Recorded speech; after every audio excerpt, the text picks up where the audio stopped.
Oke. Bismillahirrahmanirrahim. Assalamualaikum warahmatullahi wabarakatuh. Gimana kabarnya anak-anak hari ini? Semoga selalu diberikan kesehatan oleh Allah sehingga kita bisa melakukan ataupun melaksanakan kegiatan pembelajaran walaupun menggunakan media virtual seperti saat ini ya. Oke, seperti biasanya sebelum pembelajaran kita mulai, kita berdoa terlebih dahulu dengan harapan apa yang kita pelajari akan menjadikan suatu tambahan ilmu yang barokah bagi kita semua. Ala hadziniyah wa ala kulli dinin sholihah biridha'i ta'ala wa bisafati nabiyina Muhammadin sallallahu alaihi wasallam. Al-Fatihah. العالمين الرحمن الرحيم مالك يوم الدين إياك نعبد وإياك نستعين اهدنا الصراط المستقيم صراط الذين أنعمت عليهم غير المغضوب عليهم ولا الضالين رب اغفر لي ولوالدي آمين. Oke,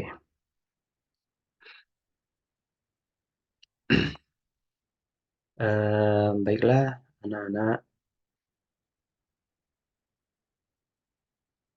kita lanjutkan materi dari pertemuan kemarin ya. Eh, Walaupun kalian dalam masa pendidikan sistem ganda atau PSG yang mana ya kayak ini dah, di lain kalian juga disibukkan dengan tempat judinya kalian, kalian juga diberikan atau dibebankan kewajiban terhadap pembelajaran seperti berlangsung ya. Oke, kita langsung saja. Kali ini kita akan membahas tentang pengambilan gambar, teknik pengambilan gambar pada kamera. Ya, oke. Sebelum itu saya share dulu materinya ya. Eh,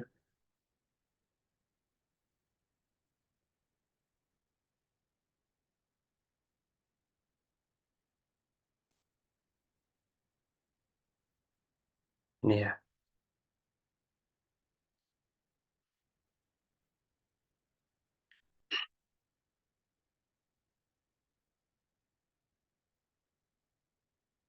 Oke, kita mulai sekarang. Teknik pengambilan pada gambar.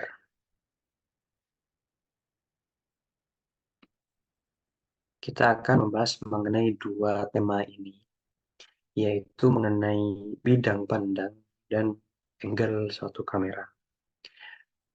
Pada intinya, baik itu kamera digital ataupun kamera video, kamera foto maupun kamera video, itu sudut pengambilan gambarnya itu ditentukan oleh ini, oleh dua item ini, yaitu bidang, bidang pandangnya, kemudian angle-nya.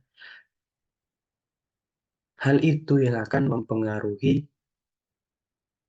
mau mengambil gambar dari bentuk atau dari sudut gimana. Itu yang akan mempengaruhi adalah dua item ini. Jadi selain yang dipengaruhi oleh dua item ini, itu yang mempengaruhi juga adalah kebutuhan. Maksudnya kebutuhan itu adalah dari kameramen sendiri mau shoot di bagian apa, mau shoot dengan posisi seperti apa. Itu tergantung kepada kebutuhan industri sendiri dan situasinya sendiri. Oh, pada posisi ini enaknya di shoot dari atas misalkan. Nah, kan itu yang mempengaruhinya. Oke, yang pertama kita harus mengenai adalah bidang pandang. Bidang pandang pengambilan suatu gambar. Ya, sama saja maupun foto dan video itu hampir sama, dua item ini hampir sama. Kalau kita menggunakan video ya nggak sama, bidang pandang sama sudut pandangnya ya sama, kan sama-sama kamera. Cuman mungkin perbedaannya kalau di video itu kumpulan dari beberapa foto sebenarnya. Atau kumpulan dari beberapa gambar. Jadi gambar yang banyak sehingga terlihat atau terkesan eh, itu bergerak. Tapi pada sebenarnya itu adalah gambar. Nah, nanti di kelas 3 itu akan lebih dibahas lagi mengenai video. Tapi dasarnya adalah di sini nanti kalian. Oke, kita fokus ke foto dulu ya, karena kita di kelas 2 itu materinya adalah fotografi. Oke, ada berapa macam banyak bidang gambar yang akan kita bahas. Yang pertama adalah namanya itu adalah extreme long shot atau yang dikenal dengan ILS, extreme long shot. Apa yang dimaksud dengan extreme long shot? Yaitu gambar diambil dari jarak yang sangat jauh yang ditonjolkan bukan objek lagi, tetapi latar belakangnya. Kenapa harus objek, Pak? Iya, karena dalam fotografi kemarin sudah kita bahas adalah dalam fotografi itu ada unsur-unsurnya yang harus ada.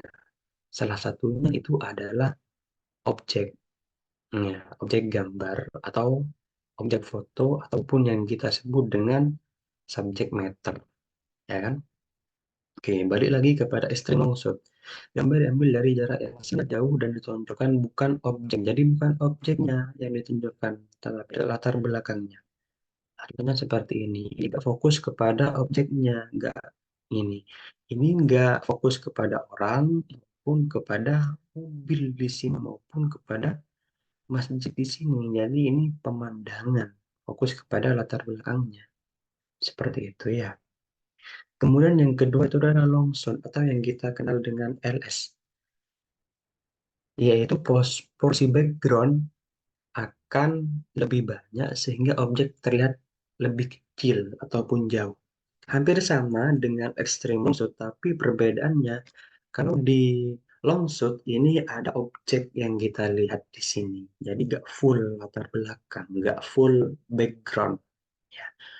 Tapi backgroundnya tetap lebih banyak, tapi juga ada objek di sini. Seperti itu. Kemudian yang selanjutnya itu adalah full, full shoot. Itu pengambilan gambar dari atas kepala sampai kaki. Kalau objeknya kita contohkan adalah manusia.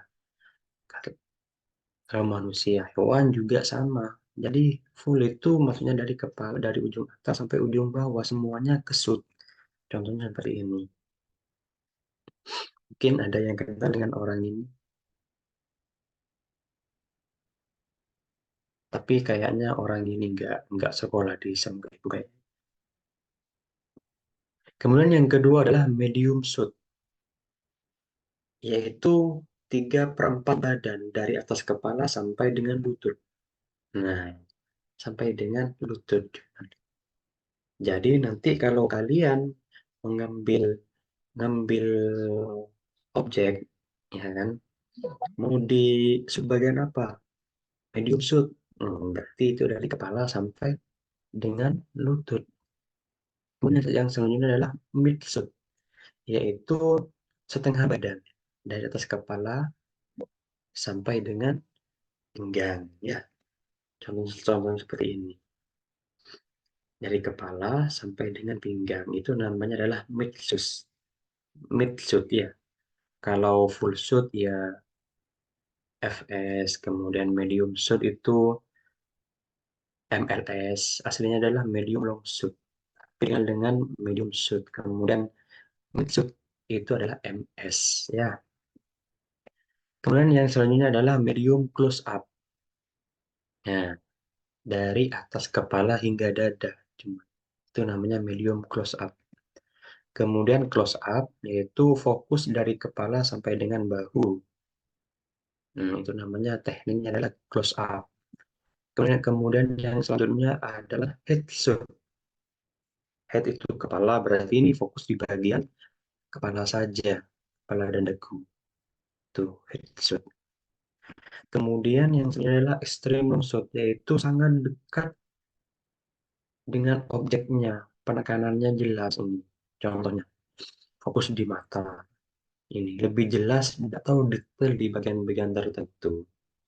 Kalau misalkan kembali lagi ke video, misalkan nanti dalam video itu kan pernah kita lihat video terus di shoot dulu, misalkan apa namanya, judul kegiatannya, benarnya misalkan, kemudian di zoom in sampai kelihatan semua penontonnya. Nah, kan ada kan, itu namanya extreme close up. Kalian apa mendetailkan yang sebelah mana terlebih dahulu, itu seperti itu. Nah, itu mengenai bidang pandang. Selanjutnya adalah angle kamera. Yang dimaksud dengan angle kamera itu adalah dari sudut mana kita mengambil sebuah objek. Itu berpengaruh juga, iya berpengaruh. Contoh misalkan ada klien kita mau mengambil eh, bidang gambar yang apa namanya, aslinya anaknya itu kecil tapi mau dibuat besar misalkan. Bisa juga di sini nanti. Kita tinggal ambil dari sudut pandang seperti mana, seperti apa ya. Oke, kita bahas satu persatu. Yang pertama adalah bird eye view. Jelas ya. Bird itu burung, eye itu mata, kemudian view itu adalah melihat. Jadi ini dari sudut pandang mata burung, burung melihat. Nah, coba, nah seperti itu. Cek dulu. Jadi posisi kamera itu berada di atas subjek dan sudut kamera menghadap ke bawah secara vertikal, langsung. Ya, jadi dari atas langsung ke bawah, vertikal itu langsung lurus gini, lurus ke bawah itu vertikal. Jadi kameranya seperti itu.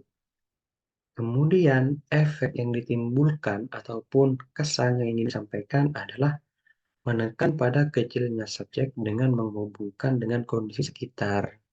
Jadi subjeknya itu seakan-akan kecil, kemudian ada sebuah pemandangan seperti itu.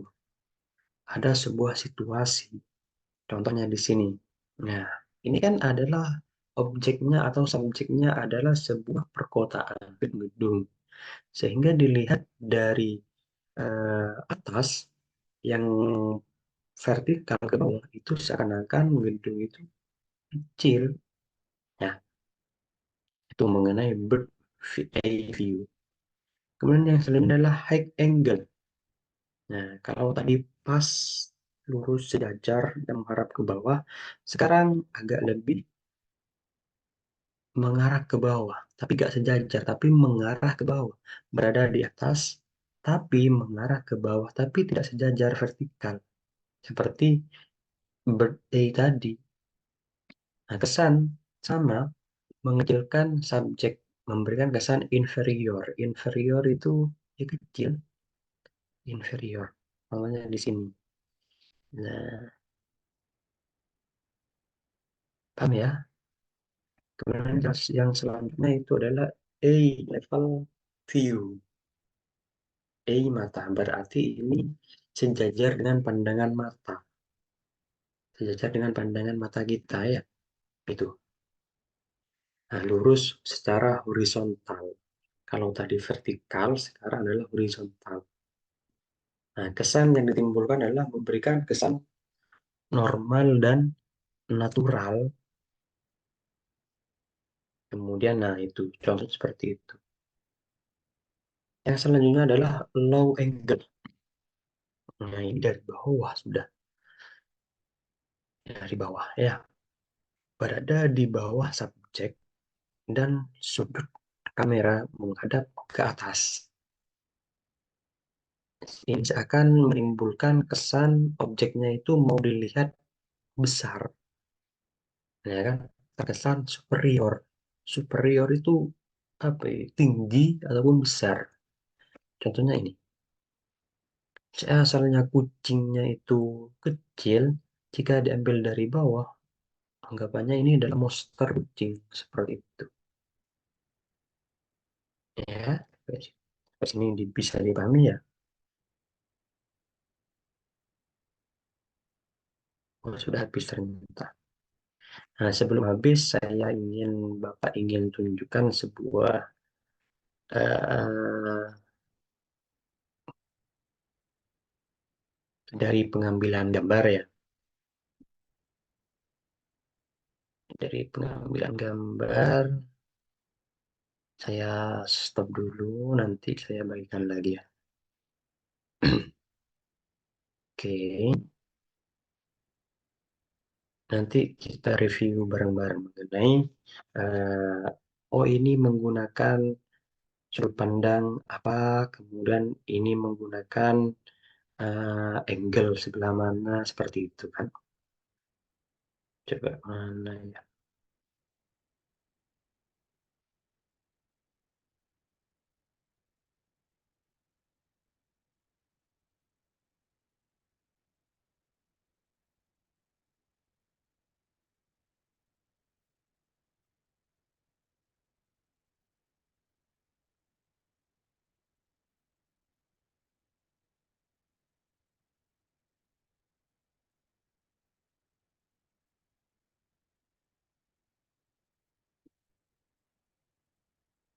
Nah, kelihatannya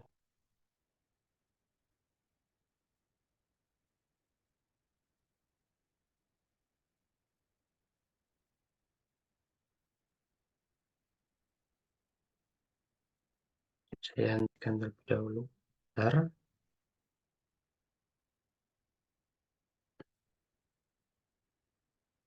saya bagikan lagi.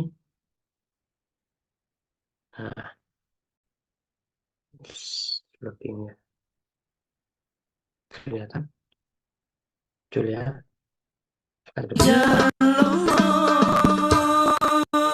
Ini kita ما في قلبي غير الله نور محمد صلى الله لا إله ya, aduh, إلا الله لا إله ini إلا untuk objeknya. الله لا إله Nah, إلا ini berarti dari الله sudut pandang لا Arab. إله إلا الله محمد رسول الله لا Nah, إله ini إلا الله kepala لا إله ataupun إلا الله menghubungkan kepada vokalis dan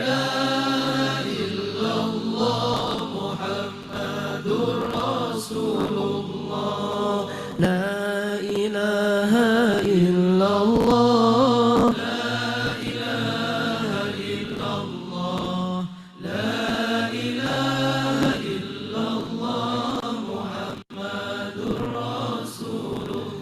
hanya Allah Tuhanku, tiada lain dalam hatiku melalui Nabi Muhammad memancar cahaya syahadat. La ilaha illallah, la ilaha. oke, bisa eh, dengarkan suara saya lagi ya. Oke, dari tadi video yang ditayangkan barusan itu ada beberapa teknik yang sudah digunakan. Contohnya dari sudut pengambilan gambar, nah dari angle-nya yang awalnya adalah sejajar, ya sejajar dengan mata, kemudian di zoom out, kemudian mengambil dari sudut pandang burung dari atas seperti itu. Nah, itu dari angle. Sudah kan menggunakan teknik. Kemudian dari bidang gambarnya, dari yang asalnya itu adalah apa namanya, dari 3/4. Jadi dari kepala sampai dengan eh, dari kepala sampai dengan pinggangnya. Hmm. Kemudian dari kepala hingga dada, dari vokalisnya. Nah, itu sudah menggunakan apa namanya? Dari kepala hingga dada itu apa? Medium, medium close up. Ya, kemudian dari tadi, dari tadi itu sebelum mengesut lebih jauh, lebih dekat itu yang awal itu adalah ngezoom, ngezoom apa namanya, yang membawakan, yang pegang mic, ya kan, lebih fokusnya di sana. Itu sudah menggunakan ekstrim ya, ekstrim close up, mau mendetailkan siapa ini yang ngomong gitu. Kemudian di zoom out, kemudian sehingga tampak wajah sama sekitar mukanya, headshot, kemudian close up. Fenomena-fenomena seperti ini itu dalam pengambilan gambar, baik kamera maupun video, itu sangat diperlukan. Contohnya video barusan, itu kan ada beberapa kamera sebenarnya, bukan hanya satu kamera. Setidaknya ada tiga lah minimal. Satu pojok kanan di satu pojok kanan, satu pojok kiri, kemudian yang satunya adalah tetap ya di tripod. Satunya itu ada di kanan, di kiri ya untuk apa moving, untuk mencari situasi sebenarnya. Ngezoom, ngezoom gitu. Pada si awayan zoom misalkan kan bukan yang di tripod sebenarnya, tapi yang di moving seperti itu. Ya, ya kalau apa namanya? Kalau nguap itu berarti sekitar kepala, berarti bisa menggunakan headshot ataupun close up ataupun yang sampai dada itu medium close up. Jadi itu ya. Nah, bisa dipahami untuk materi sudut pandang pengambilan gambar sama bidang pandang ya.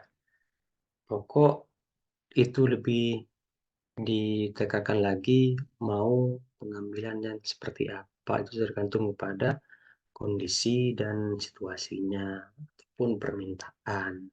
Kenapa gak dibilang permintaan? Misal nanti sebelum di biasanya ya dalam video-video seperti live streaming dan sebagainya itu sudah ada yang mengarahkan sebenarnya kamera satu close up, nah, kamera dua headshot, misalkan seperti itu.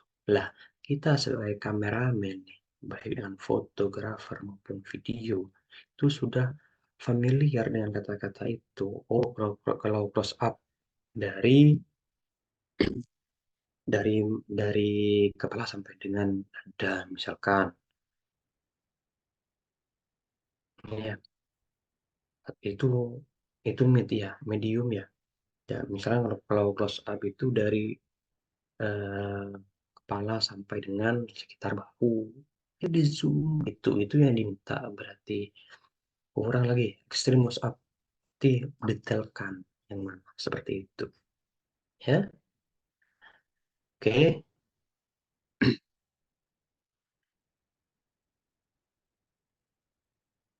mungkin itu saja untuk pertemuan kali ini yang dapat Bapak sampaikan. Jika ada yang pertanyaan maupun tanggapan yang perlu kita diskusikan, silakan didiskusikan di classroom sebagaimana biasanya ya. Oke, saya akhiri pertemuan kali ini. Semoga pertemuan kali ini menjadi tambahan ilmu bagi kalian, bagi kita semua, bagi kalian, bagi Bapak juga ya. Dan saya akhiri pertemuan ini dengan bacaan doa akhir majelis. Bismillahirrahmanirrahim. Subhanakallahumma wa bihamdika wa asyhadu an la ilaha illa anta wa astaghfiruka wa atubu ilaik. Wassallallahu ala sayyidina. Saya akhiri. Wassalamualaikum warahmatullahi wabarakatuh. Terima kasih atas perhatian anak-anak semua. Oke, selamat beraktivitas. Tetap menjaga kesehatan.